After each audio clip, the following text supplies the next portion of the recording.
Good morning to the beautiful people of the internet. I am highly caffeinated and ready to rock and roll on this YZ250. I bought this thing for 1,200 bucks. It had all sorts of problems. I did a full engine rebuild, got it back up and running, and today we're going to make it pretty. This video is brought to you by mxplastics.com and DeCal Works, and today I'll be installing a brand new restyle kit on this 2002 Yamaha YZ250, showing you every step of the way exactly how to do this if you want to do this to your own motorcycle. So from mxplastics.com, I've got a restyle kit along with a very fresh set of graphics from DeCal Works. DeCal Works was actually my very first ever sponsor on the channel about 5 years ago. I've been working with them ever since. They are absolutely amazing to work with. I love their kits. The guys working there are awesome and are really committed to making sure you get a kit that you're happy with. They'll help you out with customizations and little adjustments. They've also got a really cool online interface where you can customize your graphics on the fly. And they've actually got the Fender Boys, Weird People Go Fast, and KP logos right in their interface. So if you want to use any of those logos on your bike, you can do so. So that's enough chit chat. Let's get it going. So your Polisport Restyle kit for the YZ250 is going to come with a new front fender, rear fender, radiator shrouds, front number plate, side panels, and an airbox, which I already put on the bike, but will show you exactly how I got there. First, of course, the old plastics need to be removed. Remove the seat with a 10mm bolt on each side. Next, you can remove side panels, which are just one 8mm bolt on each side. Note, while I am removing an existing restyle kit, this process should be the same if you're removing the old body style as well. So I removed the 2 bolts mounting the silencer to the subframe, removed the silencer, and that final bolt under the rear fender could come out with ease. Just pull back on the rear fender to remove it. The radiator shrouds each come off with 3 8mm bolts. The lowest one should bolt straight into the radiator louver, but in my case the radiator is bent and there's a nut on the backside instead. The front fender comes off by removing the 4 bolts under the triple clamp. Finally, the front number plate just has 1 bolt mounting it to the top triple clamp. Now for the airbox, if you have frame guards, they will need to come off as we need to remove the subframe. I removed the frame guards on both sides to expose the 10mm lower subframe bolts, which I removed, followed by the 2 8mm bolts securing the airbox to the subframe, and finally the 12mm upper subframe bolts. Now the subframe itself will slide out, leaving the airbox and boot attached to the carb. Loosen the JIS screw and the entire airbox and air boot assembly will pull directly away from the bike. Now before we start installing the restyle kit, I have some old graphics to remove from the tank. I heat them up just a little bit with a heat gun to soften them up, and a blow dryer would work for this as well. Now if you watch as I peel this graphic away, you will notice there is a ton of glue residue left on the tank, which is not going to be ideal for new graphic installation. Well, DeCal Works offers a graphics application kit, and this is exactly what their Step 1 fluid is for. This stuff is like Goo Gone on steroids. I just spray it on, leave it for about a minute, and then start wiping away with a rag and repeat as necessary. In all of 3 minutes, I had this tank fully stripped of any glue residue. Now, back to the airbox. Start by removing the mud flap with 2 large Phillips heads, and then we can remove the air boot and filter cage from the airbox. You will see here the boot is already pulled out of the box as the previous owner did not install this correctly, so I'm going to make sure you know how to get yours done properly. Loosen the large clamp inside the airbox and remove it along with the plastic ring that sits beneath the clamp. Now the cage itself should pop away from the air boot without too much effort, and you can remove each component from the airbox individually.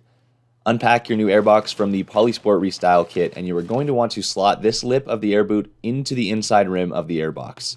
It takes some finagling, but just work it around one bit at a time.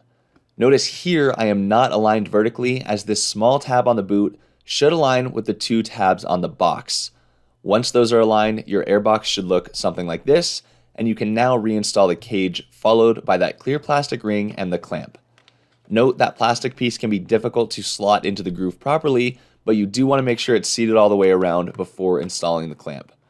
Tighten the clamp, and the final thing to do is steal the mounting hardware from the old airbox.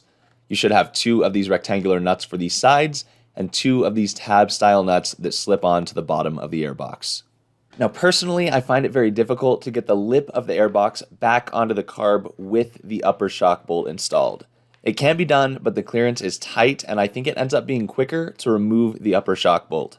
Note, the bike must be on a stand if you decide to do this. Remove the bolt with 2 14mm wrenches or sockets, and the shock pulls back just enough to free up space for that boot. Install the boot onto the carb, make sure it's flush, and then tighten the clamp. Realign the shock and torque to 40 foot-pounds.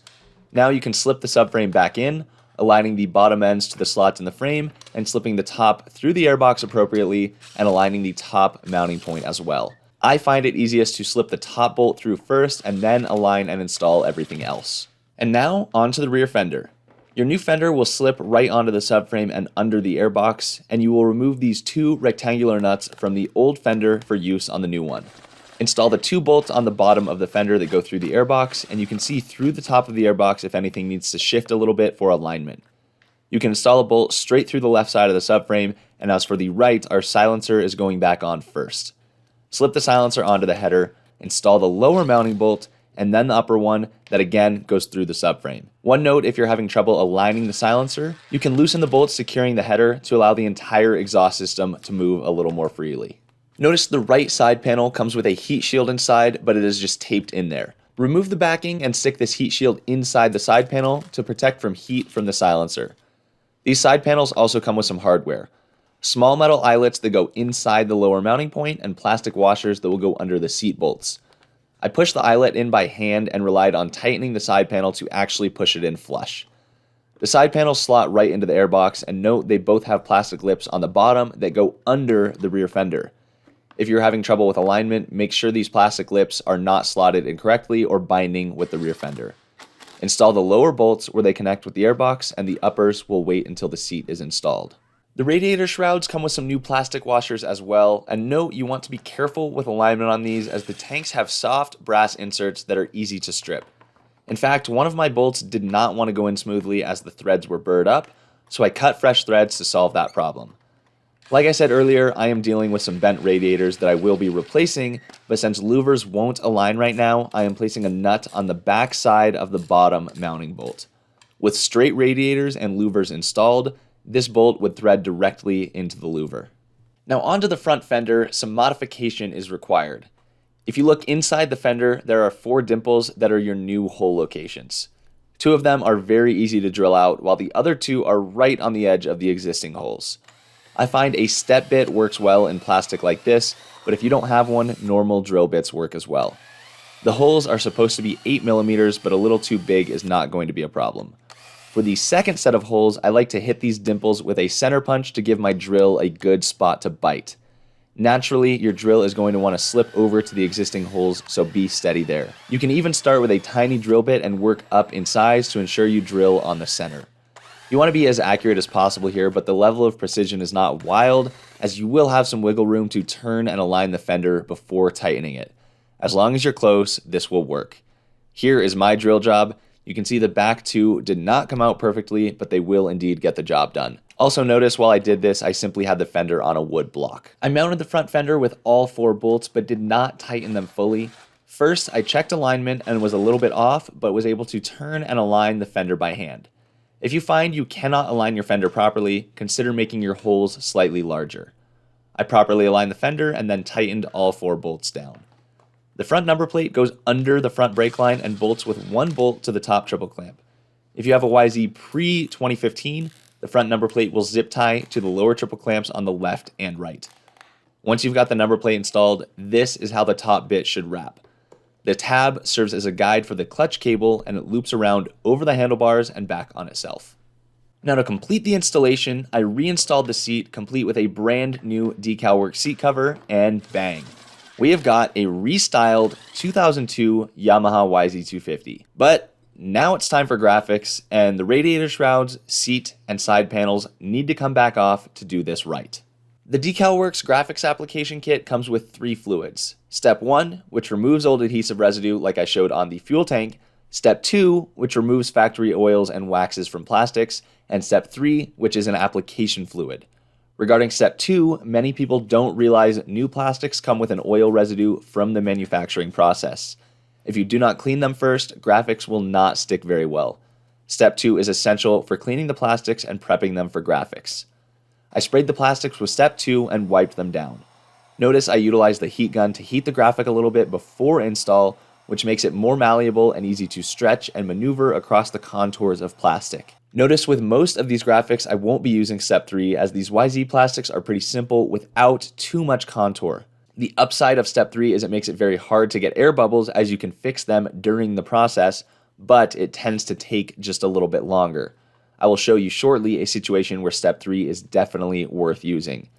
I try to minimize the amount I have to peel and reset graphics, but these are super durable and 1 or 2 of those won't kill the effectiveness of the glue. It is important to minimize your fingers on the sticky part or wear gloves because oils from your hands do indeed affect graphic adhesion. I work slowly, trying to be attentive to air bubbles as I go. 1 or 2 always seem to squeak through, but you're generally the only person to actually notice them.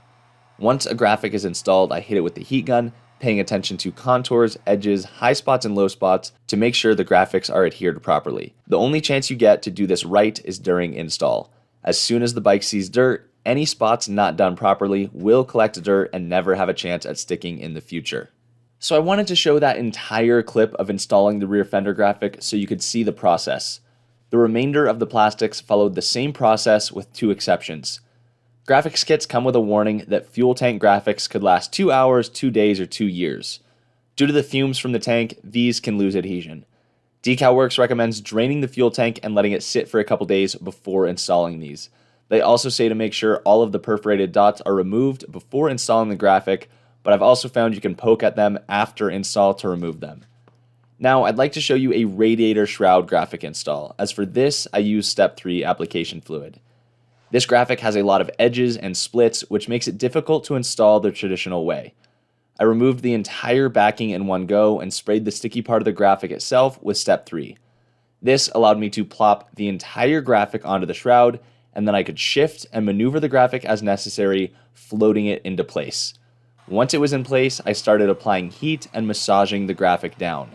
It can take some time to evaporate or push all of the fluids out from under the graphic, which is why I say this method can take a little longer, but results in a better outcome. So that is the process of installing a graphics kit on a fresh Polisport Restyle kit for your YZ. I slapped the remainder of the graphics kit on, and now let's take a look at this bike with its newfound beauty. So here it is. What started out as a $1,200 basket case YZ250 is now looking incredibly good thanks to DeCal Works and mxplastics.com. Links to DeCal Works and MX Plastics are down in the description below if you are looking for graphics, plastics, or seat covers for your own dirt bike. Be sure to subscribe to the channel if you would like to see more on this here YZ250. As I've yet to ride this bike, it is finally in ready to ride condition. Plenty more builds and other cool projects on the way as well. Thank you so much for watching. Hope you learned something, and I'll see you guys in the next video.